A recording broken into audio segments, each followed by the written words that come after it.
सभी को ये बात पता है कि हमारे देश की सिक्योरिटी और इंटेलिजेंस एजेंसीज अपना काम कर रही हैं और उनकी मेहनत को सभी को सराहना चाहिए। लेकिन एक ज़रूरी बात है कि हमारी इंटेलिजेंस एजेंसीज अभी तक काफ़ी बड़े स्केल पर फेल हो रही है। हमारा सिस्टम इतना करप्ट हो गया है कि अंदर से खोखला हो चुका है। अगर हमने इसे सुधारने की कोशिश नहीं की तो ये बांग्लादेश के लोग वैसे ही हमारे देश को अंदर से खाकर कहीं छोप कर दूसरी जगह अपना बिजनेस या फिर अपने एजेंट्स को भेजते रहेंगे और हमें पता भी नहीं चलेगा।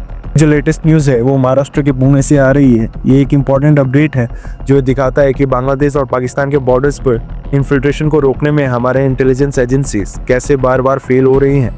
आपके सामने एक आर्टिकल का स्क्रीनशॉट है जो बता रहा है कि महाराष्ट्र पुलिस ने एहसाम शेख नाम के एक बांग्लादेश के इन्फिल्ट्रेटर को अरेस्ट किया है। ये इंसान 34 साल का है और ये 2004 से ही इंडिया में रह रहा था।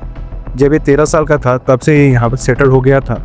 पास काफ़ी सारे फेक डॉक्यूमेंट्स थे, जैसे कि 7 अलग अलग Aadhaar cards, 2 voting cards, 2 driving licences, 9 bank accounts, debit card और क्रेडिट कार्ड्स। ये इंसान अपने बिजनेस के लिए इंडिया में टी शर्ट का एक बड़ा बिजनेस सेटअप कर चुका था और इसके पास 8 पासपोर्ट भी थे। ये अपनी आइडेंटिटी चेंज करके अपने बिजनेस को एक्सपैंड कर रहा था और ये भी इलेक्शन में वोट कर रहा था।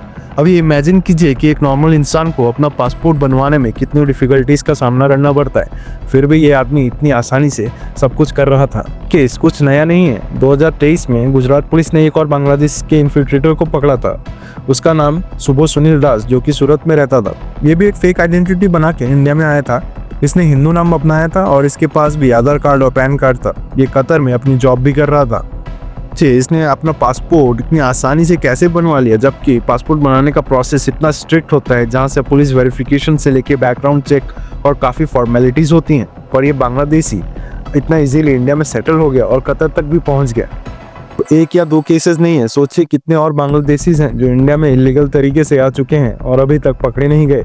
उनका सेटअप कैसे हो रहा है, ये हमारे लिए एक बहुत बड़ी वार्निंग है। ये लोग अपना बिजनेस यहाँ कर रहे हैं और अपने फेलो कंट्रीमैन को भी इंडिया में बुला के उनके लिए भी फेक डॉक्यूमेंट्स बना रहे हैं। ये एक नेटवर्क बन गया है जो साइलेंटली अपनी एक्टिविटीज़ कर रहा है। बहुत ही डेंजरस चीज़ है। अब सोचिए, ऐसे लोग अपने बिजनेस और पर्सनल इंटरेस्ट के लिए इलीगल तरीके से देश के सिस्टम को एक्सप्लॉइट कर रहे हैं। और ये बात भी है कि ये कब तक छुपते रहेंगे, हमें कब तक पता चलेगा। जब तक इनके नेटवर्क को एक्सपोज नहीं किया जाता, ये ऐसे ही क्वाइटली अपनी छुप कर एक्टिविटीज़ करते ही रहेंगे। केसेस से ये भी पता चल रहा है कि हमारे देश की बॉर्डर सिक्योरिटी कितनी वीक हो गई है। बॉर्डर सिक्योरिटी फोर्सेस को इन चीज़ों को ध्यान में रखते हुए अपनी स्ट्रेटजीज को अपडेट करने की ज़रूरत है। ऐसे लोग आते हैं, अपनी आइडेंटिटीज़ बनाते हैं और फिर ग्रेजुअली अपनी कम्युनिटी को बुलाकर उन्हें भी अपनी फेक आइडेंटिटी के साथ इंडिया में सेटल करवाते हैं। इंपॉर्टेंट है कि हम अपनी सिक्योरिटी एजेंसीज को और स्ट्रॉन्गर बनाएं। हमारी इंटेलिजेंस एजेंसीज अपना काम को ठीक से नहीं करेंगे तो हमारे लिए ये एक बड़ा खतरा बन सकता है। इंटेलिजेंस एजेंसीज को ज़्यादातर ध्यान देना चाहिए स्लीपर सेल्स पर। इसके अलावा सिस्टम को भी ट्रांसपेरेंसी और अकाउंटेबिलिटी की ज़रूरत है। हमारे पास एक अपॉर्चुनिटी है कि हम अपनी सिक्योरिटी को इम्प्रूव करें और अगर हमें इन चीज़ पर ध्यान नहीं दिया तो ये सिचुएशन बढ़ती जाएंगी।